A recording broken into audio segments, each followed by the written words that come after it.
উম্মে আহিয়া আপনি লিখেছেন, কেউ বলেছেন ইমাম মাহদির আগে ইমাম মাহমুদ আসবেন, যিনি গজওয়াতুল হিন্দে নেতৃত্ব দিবেন। তার কাছে এলহাম আসে, তার হাতে বায়াত নিতে বলা হচ্ছে। আমি দ্বিধায় আছি, সত্য হলে মানতে চাই, দয়া করে দিক নির্দেশনা দিন। ইমাম মাহমুদ আসবে ইমাম মাহদির আগে, এরকম কোনো কথা কোনো হাদিসে বর্ণিত হয়নি। আবার গজওয়াতুল হিন্দে এরকম কোনো ব্যক্তি এসে নেতৃত্ব দেবেন সেই কথা বর্ণিত হয়নি। গজওয়াতুল হিন্দ সম্পর্কে সর্বসাকুল্যে 3টি হাদিস, মোট 5টি সূত্রে বর্ণিত হয়েছে। এই হাদিসগুলোর মধ্যে একটি গ্রহণযোগ্যতার লেভেলে পৌঁছালেও বাকি 4টি বেশ দুর্বল। সবগুলো হাদিসকে একত্র করলে কোথাও এরকম কোনো নামের কথা বলা নেই যে তার হাতে বায়াত হতে হবে, তার নেতৃত্বে এই যুদ্ধ হবে। অধিকতর গ্রহণযোগ্য মত হলো যে এটা কিয়ামতের ঠিক কাছাকাছি সময়ের কোনো সময়, ইমাম মাহদির আগমনের ঈসা ইসলামের আগমনের কাছাকাছি সময় এটি সংঘটিত হবে।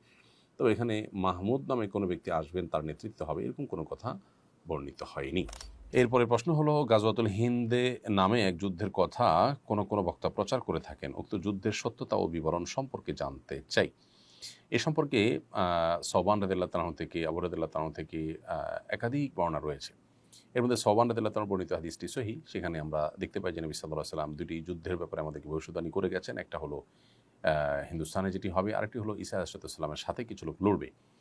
তো এই হাদিসটি মোটামুটি গ্রহণযোগ্যতার লেভেলে যায়। এছাড়া আবু রাদিয়াল্লাহু তাআলা থেকে একই হাদিস 3টি সূত্রে বর্ণিত হয়েছে। সবগুলো সূত্রেই দুর্বলতা আছে, কিন্তু একই বিষয়ে আরও হাদিস থাকার কারণে সে দুর্বলতা কেটে অনেকে এটাকে হাসান লিগাইরিহি বা অন্য কারণে এটি গ্রহণযোগ্যতার লেভেল পর্যন্ত পৌঁছেছে বলে বলেন।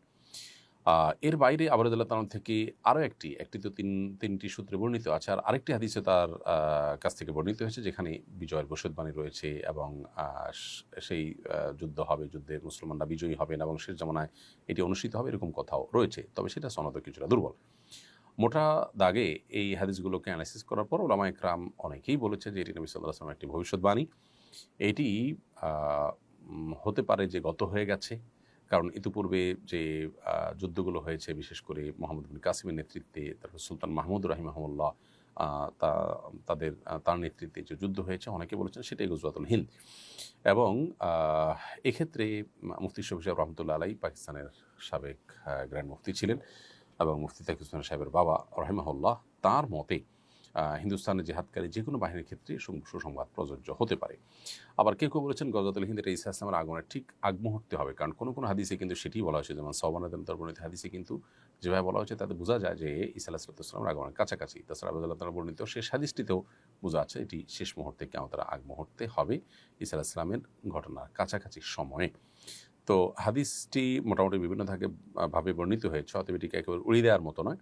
তারপর স্পেসিফিক কোনো ঘটনাকেও এটাই গজওয়াতুল হিন্দ এরকম বলে নির্ধারণ করাও কঠিন। তবে কিয়ামতের আলামত সংক্রান্ত মৌলিক একটা নীতিমালা আছে। যেমন আমরা দেখি শেখ মোহাম্মদ আল আরিফি, ডক্টর মোহাম্মদ আল আরিফি, সৌদি আরবের একজন প্রসিদ্ধ আলেমীদ্বীন, তার একটা বই আছে আশরাতুস সাআহ, আর একটা আছে নেহায়াতুল আলম, কিয়ামতের আলামতসমূহ বড় বই আছে নেহায়াতুল আলম, আর একটা বই আছে। তো তার এই আশরাতুস সাআহ বা নেহায়াতুল আলম বইয়ে তিনি লিখেছেন যে কিয়ামতের আলামতসমূহের ক্ষেত্রে মৌলিক কিছু নীতিমালা বা কিছু প্রিন্সিপাল আছে ওলামায়ে কেরামের মধ্যে। তার মধ্যে একটা হলো যে নবী সাল্লাল্লাহু আলাইহি ওয়াসাল্লাম কোনো ঘটনা ঘটবে বলেছেন, সেটার যদি স্পেসিফিক কোনো কিছু ইন্ডিকেট তিনি করে না যেয়ে থাকেন, তাহলে সেক্ষেত্রে কোনো বিশেষ ঘটনাকেই সেটা ফিট করা, এটা মানে কিয়ামতের হাদিস, কিয়ামত সংশ্লিষ্ট বা ভবিষ্যদ্বাণী সংশ্লিষ্ট হাদিসগুলোর ব্যাখ্যার যে মৌলিক নীতিমালা তার পরিপন্থী। এই জন্য সুনির্দিষ্ট ঘটনাকে এটাই গজওয়াতুল হিন্দ এরকম বলাটা আসলে কঠিন, বিশেষ করে যখন বিভিন্ন হাদিস এটাকে ঈসা ইসলামের কাছাকাছি সময়ে বলা হয়েছে। আবার কিছু কিছু হাদিসে জেনারেলি বলা হয়েছে সে সমস্ত হাদিসের আলোকে